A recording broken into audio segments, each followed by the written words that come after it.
സാഗരമധ്യത്തിൽ പെട്ടു ഞാൻ ഉഴലുമ്പോൾ നൗകയുമായി നാഥ വന്നിടണേ, ഒരു കര നീ എത്തിച്ചിടണമേ.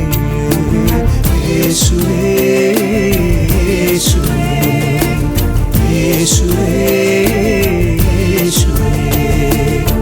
പിതാവും പുത്രനും പരിശുദ്ധാത്മാവുമാകുന്ന ത്രിയേക ദൈവമേ, ഞങ്ങളങ്ങേ ആരാധിക്കുന്നു, സ്തുതിക്കുന്നു, ഞങ്ങളങ്ങേ മഹത്വപ്പെടുത്തുന്നു, ഞങ്ങളങ്ങേക്ക് നന്ദി പറയുന്നു.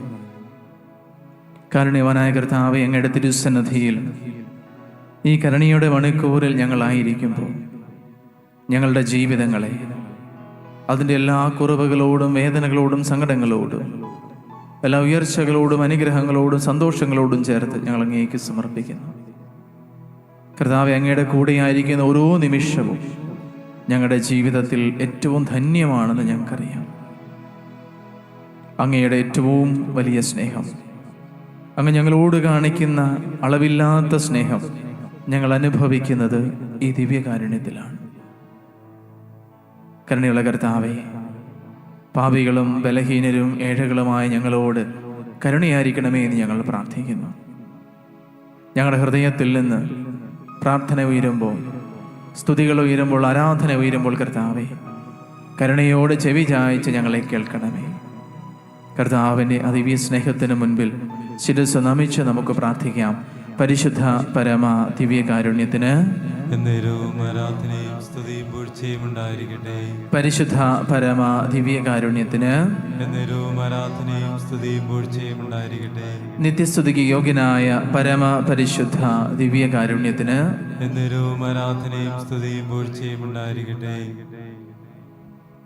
ഈശോയില് പ്രിയമുള്ളവരെ, ദൈവത്തെ പല പ്രതീകങ്ങളിലൂടെ ബൈബിളിൽ അവതരിപ്പിച്ചിരിക്കുന്നത് ഒരുപക്ഷെ നമുക്ക് കാണാൻ പറ്റും. ഏറ്റവും പോപ്പുലറായിട്ടുള്ള അല്ലെങ്കിൽ ഏറ്റവും നമുക്കറിയാവുന്ന ദൈവത്തിൻ്റെ ഒരു പ്രതീകമെന്ന് പറയുന്നത് പിതാവ് എന്നുള്ളതാണ്. പക്ഷെ അതുകൂടാതെ തന്നെ ദൈവത്തെ മാതാവായിട്ടും, ദൈവത്തെ മഞ്ഞുകണമായിട്ടും, ദൈവത്തെ സിംഹമായിട്ടുമൊക്കെ ബൈബിളിൽ പലയിടങ്ങളിൽ അവതരിപ്പിച്ചിട്ടുണ്ട്. ഒരിക്കലൊരു കൊച്ച് എന്നോട് ചോദിച്ചു, ദൈവത്തിന് ഫീലിങ്സ് ഉണ്ടോ, ദൈവത്തിന് നമ്മളെ പോലെ വികാരങ്ങളുണ്ടോ എന്ന് ചോദിച്ചു. ശരിയാ, നമ്മൾ ചിന്തിക്കാറുണ്ട് ബൈബിളിൽ പലയിടത്തും ദൈവത്തിൻ്റെ സ്നേഹത്തെക്കുറിച്ചും ദൈവത്തിൻ്റെ ക്രോധത്തെക്കുറിച്ചും അല്ലെങ്കിൽ ദൈവത്തിന് നമ്മളുടെ അസൂയാവഹമായ സ്നേഹമുണ്ടെന്ന് പറയുന്നതിനെക്കുറിച്ചും ഒക്കെ നമ്മൾ പറയുമ്പോൾ നമ്മൾ വിചാരിക്കും, നമ്മൾ ശരിക്കും പറഞ്ഞാൽ ഏറ്റവും ബലഹീനരാകുന്ന ചില നിമിഷങ്ങൾ നമ്മുടെ വികാരങ്ങളിലാണ്. അപ്പോൾ ദൈവത്തിന് വികാരങ്ങളുണ്ടെന്ന് നമുക്ക് പറയാൻ പറ്റുമോ? കാരണം ദൈവത്തിന് ശരീരമില്ലെന്നും ദൈവം അശരീരിയാണെന്നും ദൈവം പരിപൂർണനാണെന്നും ഒക്കെ നമുക്കറിയാം. അപ്പോൾ ദൈവത്തിന് വികാരങ്ങളുണ്ടാകും. പ്രിയമുള്ളവരെ, ബൈബിൾ നമുക്ക് നൽകപ്പെട്ടത് ദൈവവും മനുഷ്യനും തമ്മിലുള്ളൊരു സ്നേഹത്തിൻ്റെ കാവ്യം പോലെയാണ്. ബൈബിളിൽ ദൈവത്തെ നമ്മൾ കണ്ടെത്തുന്നത്, തിരുവചനത്തിൽ നമ്മൾ ദൈവത്തെ കണ്ടുമുട്ടുന്നത് നമുക്ക് മനസ്സിലാക്കാൻ പറ്റുന്ന രീതിയിൽ, നമുക്ക് മനസ്സിലാക്കാൻ പറ്റുന്ന ഉപമകളിലൂടെ, നമുക്ക് മനസ്സിലാക്കാൻ പറ്റുന്ന എല്ലാ തരത്തിലുള്ള താരതമ്യങ്ങളിലൂടെ നമുക്ക് എങ്ങനെ ദൈവത്തെ കൂടുതൽ അനുഭവിക്കാം, ആ ഒരു അനുഭവത്തിലേക്ക് തിരുവചനം നമ്മളെ കൊണ്ടുചെന്ന് എത്തിക്കുക. അപ്പോൾ ദൈവം നമ്മളോട് ഇടപെടുന്നത് നമുക്ക് മനസ്സിലാകാത്ത രീതിയിലല്ല, പിന്നെയോ നമുക്ക് മനസ്സിലാകുന്ന രീതിയിലാണ്. ദൈവത്തെ മനസ്സിലാക്കാൻ നമുക്ക് പറ്റില്ല. അതുകൊണ്ട് ദൈവം നമുക്ക് മനസ്സിലാകുവാൻ വേണ്ടി തന്നെ തന്നെ താഴ്ത്തി ഏറ്റവും എളിയവനായിട്ട് തന്നെ തന്നെ നമ്മുടെ ജീവിതത്തിൽ മനുഷ്യനായി അവിടുന്ന് പിറന്നു. ഇന്നത്തെ തിരുവചന ഭാഗങ്ങളിൽ വളരെ പ്രത്യേകിച്ചും ഹോസിയ പ്രവാചകന്റെ പുസ്തകം 11-ാം അധ്യായം, ഇന്നത്തെ കുർബാനയുടെ വായനയിൽ ആദ്യത്തെ വായന തന്നെയാണ്. ഹോസിയ 11-ൽ വളരെ മനോഹരമായിട്ട് ദൈവത്തിന് നമ്മളോടുള്ള ആ വാത്സല്യത്തെയും സ്നേഹത്തെയും ഹോസിയ പ്രവാചകനിലൂടെ ദൈവം അവതരിപ്പിക്കുന്നുണ്ട്. ഒരുപക്ഷെ ഒരു പിതാവിനേക്കാൾ കൂടുതലായിട്ട് ഒരു മാതാവ് തൻ്റെ കുഞ്ഞിനോട് എങ്ങനെ കരുണയോടെ വാത്സല്യത്തോടെ പെരുമാറുന്നു, അതേ വാത്സല്യം ഇസ്രായേലിനോട്, നമ്മളോട് ദൈവം കാണിക്കുന്നതായിട്ട് പ്രവാചകൻ നമ്മോട് പറയുന്നുണ്ട്. കർത്താവ് പറയുകയാണ്, ഇസ്രായേൽ ശിശുവായിരുന്നപ്പോൾ ഞാൻ അവനെ സ്നേഹിച്ചു. ശിശുവായിരുന്നപ്പോൾ ഞാൻ അവനെ സ്നേഹിച്ചു. ഈജിപ്തിൽ നിന്ന് ഞാൻ എൻ്റെ മകനെ വിളിച്ചു. ഞാൻ അവരെ അടുക്കലേക്ക് വിളിക്കും തോറും അവർ എന്നിൽ നിന്ന് അകന്നു പോവുകയാണ് ചെയ്തത്. എഫ്രായിമിനെ നടക്കാൻ പഠിപ്പിച്ചത് ഞാനാണ്. ഞാൻ അവരെ എൻ്റെ കരങ്ങളിലെടുത്തു. എന്നാൽ തങ്ങളെ സുഖപ്പെടുത്തിയത് ഞാനാണെന്ന് അവർ അറിഞ്ഞില്ല. കരുണയുടെ കയർ പിടിച്ച് ഞാൻ അവരെ നയിച്ചു, സ്നേഹത്തിൻ്റെ കയർ തന്നെ. ഈശോയിൽ സ്നേഹമുള്ളവരെ, തങ്ങൾ പറഞ്ഞത് കേൾക്കാതെ, തങ്ങളുടെ വാക്ക് ശ്രദ്ധിക്കാതെ സ്വന്തം വഴിക്ക് നടക്കുന്ന, തെറ്റുകളിലേക്ക് വീഴുന്ന മക്കളെക്കുറിച്ച് മാതാപിതാക്കൾക്കുള്ള ഒരു ആശങ്കയോടുകൂടി, അതേ ഹൃദയത്തോടുകൂടിയാണ് ദൈവം ഇസ്രായേലിനെ കാണുന്നത്. ഇവിടെ ദൈവം എത്രമാത്രം നമ്മളോട് സ്നേഹത്തിൽ നിലനിൽക്കുവാൻ, നമ്മളെ കരുതലോടെ കരുണയോടെ ദൈവം നയിക്കുന്നു എന്ന് പറയുമ്പോൾ ആ വികാരങ്ങളിൽ ദൈവം വീണുപോകുന്നു എന്നല്ല, പിന്നെയോ അതാണ് ദൈവത്തിന് നമ്മോടുള്ള ബന്ധം. ഞാനും ദൈവവും തമ്മിലുള്ള ആ ഒരു ബന്ധത്തെ ഏറ്റവും മനോഹരമായിട്ട് ഇതിന്റെ വചനം കാണിച്ചു തന്നിട്ട് പറയുകയാണ്, കരുണയുടെ കയർ പിടിച്ച് ഞാൻ അവരെ നയിച്ചു. ഒരു കൊച്ചു കുഞ്ഞിനെ അമ്മ കയ്യിലെടുക്കുന്നത് പോലെ ഇസ്രായേലിനെ ഞാൻ കയ്യിലെടുത്തു. നമ്മളൊന്ന് മനസ്സിൽ കണ്ടേ, എൻ്റെ ദൈവം എൻ്റെ അമ്മയുടെ ഉദരത്തിലായിരുന്നപ്പോൾ മുതലേ തൻ്റെ ഉള്ളം കയ്യിൽ എന്നെ ഇങ്ങനെ പരിപാലിച്ചു. എൻ്റെ അമ്മ എന്നെ എടുത്തപ്പോൾ, എൻ്റെ അപ്പൻ എന്നെ എടുത്തപ്പോൾ ദൈവം തന്നെയാണ് ഒരുപക്ഷെ എന്നെ എടുത്തത്. എന്നിട്ട് ആ ദൈവം എൻ്റെ ജീവിതത്തിൻ്റെ ഓരോ കാലടികളിലും എൻ്റെ കൂടെ നടന്നു, എന്നെ സ്നേഹിച്ചു, എന്നെ പരിപാലിച്ചു. ഞാൻ എപ്പോഴെങ്കിലും ഒന്ന് വീണുപോയാൽ അവിടുന്ന് ഓടി എന്നെ കോരിയെടുത്തു. അത്രയേറെ എന്നോട് സ്നേഹം പുലർത്തുന്ന ദൈവം, ഒരു അപ്പൻ്റെ ഹൃദയത്തോടെ, ഒരമ്മയുടെ ഹൃദയത്തോടെ. ഇത് പറയുന്നത് എന്തിനാ? നമുക്ക് അത് മനസ്സിലാകും. ഒരു അപ്പൻ തൻ്റെ കുഞ്ഞിനെ ഇങ്ങനെ സ്നേഹിക്കുന്നു. യഥാർത്ഥത്തിലുള്ള ശരിയായ ഒരു അപ്പൻ്റെ സ്നേഹം, യഥാർത്ഥത്തിലുള്ള ഒരു അമ്മയുടെ സ്നേഹം എത്രമാത്രം ആ കുഞ്ഞിനോട് കാണിക്കുന്നുവെന്ന് ഈ ലോകത്തിലേക്ക് നോക്കുമ്പോൾ നമുക്ക് മനസ്സിലാകുന്നുവെങ്കിൽ ദൈവത്തിന് എന്നോടുള്ള സ്നേഹം എത്ര വലുതായിരിക്കും. പെറ്റമ്മ മറന്നാലും ഞാൻ നിന്നെ മറക്കില്ലെന്ന് പറഞ്ഞ ദൈവം, നിന്റെ പേര് എൻ്റെ ഉള്ളം കയ്യിൽ ഞാൻ രേഖപ്പെടുത്തിയിരിക്കുന്നു എന്ന് പറഞ്ഞ ദൈവം എന്നോട് പറയാണ്, ഞാൻ നിന്നെ ഇത്രയേറെ സ്നേഹിച്ചിട്ടും നീ എന്തുകൊണ്ടാണ് എന്നിൽ നിന്നും അകന്നു പോകുന്നത്? നീ എന്തുകൊണ്ടാണ് എന്നിൽ നിന്നും അകന്നു പോകുന്നത്? 7-ാം തിരുവചനം പിന്നെയും വായിക്കണം, അവർ എന്നിൽ നിന്നും അകന്നു പോകാൻ തിടുക്കം കൂട്ടി. ഇന്നത്തെ കാലഘട്ടത്തിൽ ഒരുപക്ഷെ മാതാപിതാക്കളുടെ ഏറ്റവും വലിയ സങ്കടവത, തങ്ങളുടെ മക്കള് നന്മയിൽ വളരാതെ, തങ്ങൾ പറയുന്നത് കേൾക്കാതെ, തങ്ങളോട് ദേഷ്യപ്പെട്ടും മറുതലിച്ചും സ്വന്തം ഇഷ്ടത്തിനനുസരിച്ച് നീങ്ങുമ്പോൾ അവർ നാശത്തിലേക്കാണല്ലോ പോകുന്നതെന്നോർത്ത് തേങ്ങുന്ന ഓരോ അപ്പൻ്റെയും അമ്മയുടെയും കണ്ണുനീര് കർത്താവിൻ്റെ ഈ വചനങ്ങളിൽ നമുക്ക് കാണാൻ പറ്റും. ഓരോ അപ്പനും അമ്മയും തൻ്റെ മക്കളെ ശാസിക്കുന്നതും ശിക്ഷിക്കുന്നതും അവരുടെ വേദനയോ കണ്ണുനീരോ കാണാൻ ഇഷ്ടമുള്ളത് കൊണ്ടല്ല, പിന്നെയോ അവർ നാശത്തിലേക്ക് പോകാതിരിക്കാൻ, അവരെ തെറ്റുതിരിച്ചറിഞ്ഞ് നന്മയിലേക്ക് തിരിച്ചു വരാൻ ഒരു നിമിഷ നേരത്തേക്ക് അവരെ ശാസിക്കും, അവരെ ശിക്ഷിക്കും, അവരെ ശകാരിക്കും. അത് സ്നേഹത്തിൻ്റെ വേദനയിൽ നിന്നുണ്ടാകുന്ന ഒരു പ്രകടനം മാത്രമാണ്. അതിൻ്റെ ലക്ഷ്യം നന്മ മാത്രമാണ്. അതുകൊണ്ടൊരു സിംഹത്തെ പോലെ ദൈവം ഇസ്രായേലിന് നേരെ നോക്കി അലറിയപ്പോൾ അവർ പ്രാവുകളെ പോലെ പരിങ്ങലിലായി എന്ന് വചനം പറയുമ്പോൾ ദൈവം അവരെ പേടിപ്പിക്കാൻ വേണ്ടി അവരുടെ മുൻപിൽ തൻ്റെ ശക്തി വലുതാക്കി എന്നല്ല, തൻ്റെ മക്കള് നാശത്തിലേക്ക് പോകുന്നത് കണ്ടപ്പോൾ കർത്താവിൻ്റെ ഹൃദയത്തിൽ നിന്നും ഒരു രോദനം ഉണ്ടായി. ഈശോയിൽ പ്രിയപ്പെട്ടവർ, ഇന്ന് ദിവ്യകാരുണ്യ സന്നിധിയിൽ നമ്മളായിരിക്കുമ്പോൾ ജെറമിയ പ്രവാചകനിലൂടെ ഇസ്രായേലിനെ നോക്കി കർത്താവ് പറഞ്ഞ വചനം ഇത് നമ്മോട് ആവർത്തിക്കുന്നുണ്ട്.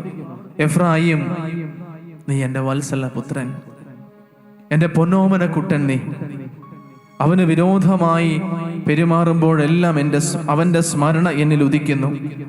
എൻ്റെ ഹൃദയം അവന് വേണ്ടി തുടിക്കുന്നു. എനിക്ക് അവനോട് നിസ്സീമമായ കരുണ തോന്നുന്നു. കരങ്ങളെ രണ്ടും പ്രിയമുള്ളവർ നമ്മൾ ആയിരിക്കുന്നിടത്ത് നമ്മുടെ നെഞ്ചോടൊന്ന് ചേർത്ത് വെക്കാം. ഈശോയുടെ ഈ ദിവ്യകാരുണ്യത്തെ മാത്രം നമുക്കൊന്ന് നോക്കാം. യെശയ്യാ പ്രവാചകരുടെ കർത്താവ് പറഞ്ഞില്ലേ, ആകാശമേ കേൾക്കാം, ഭൂമിയെ ചെവി തരിക. ഞാൻ എൻ്റെ മക്കളെ പോറ്റി വളർത്തി, എങ്കിലും അവരെന്നോട് മത്സരിക്കുന്നു. ഞാൻ എവിടെയാണ് എൻ്റെ ദൈവത്തിൽ നിന്നും അകന്നു പോയത്? എൻ്റെ ദൈവം എന്നെ ഇത്രയേറെ സ്നേഹിച്ചു. ചോദിച്ചതിലും അധികം, അർഹിക്കുന്നതിലും അധികം സ്നേഹം എൻ്റെ ഈശോ എനിക്ക് തന്നു. എന്നിട്ടും എന്തുകൊണ്ട് ഞാൻ എൻ്റെ ഈശോയെ വിട്ടകന്നു പോയി?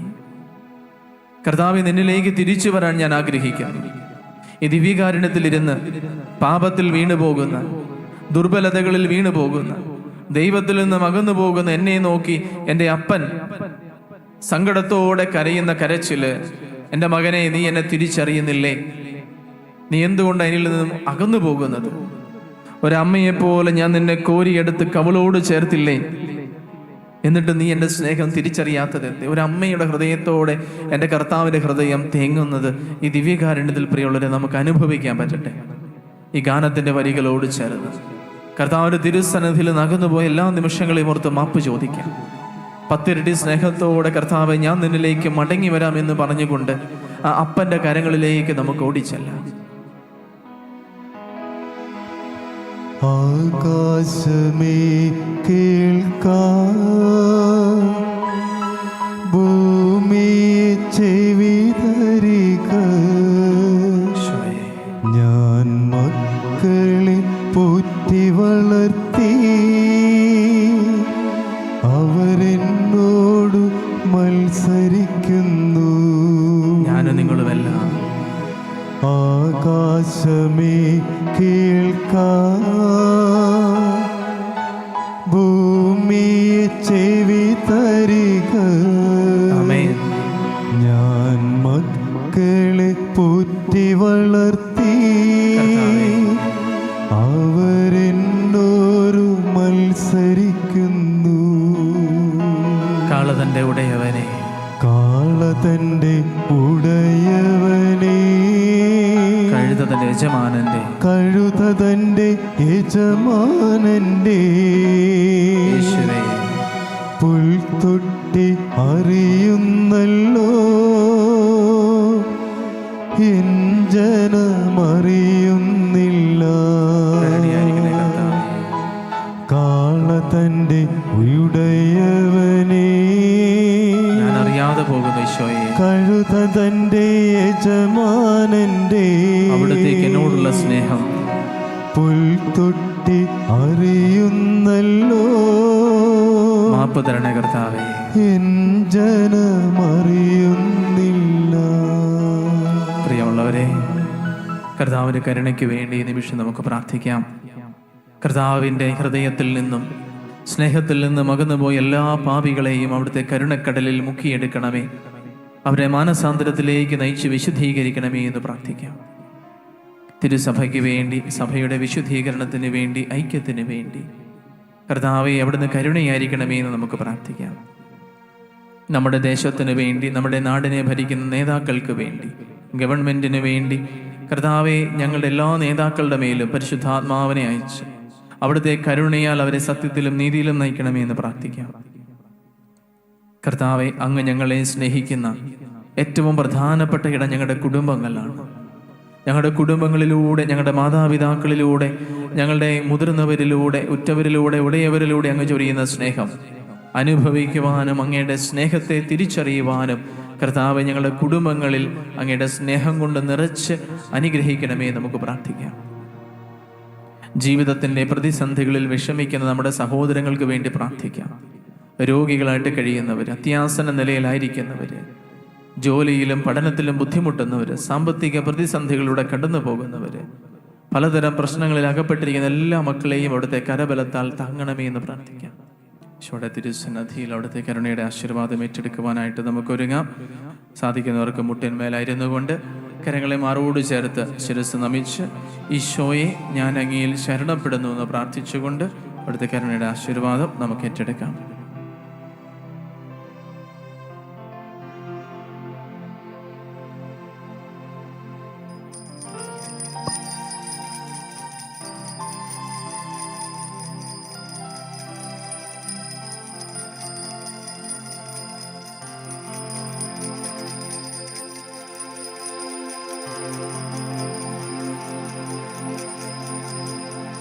പരിശുദ്ധ പരമമാ ദിവ്യകാരുണ്യമേ, എന്നുമെന്നും അങ്ങേക്കാരാധന. പരിശുദ്ധ പരമമാ ദിവ്യകാരുണ്യമേ, എന്നുമെന്നും അങ്ങേക്കാരാധന. പരിശുദ്ധ പരമമാ ദിവ്യകാരുണ്യമേ എന്നുമെന്നും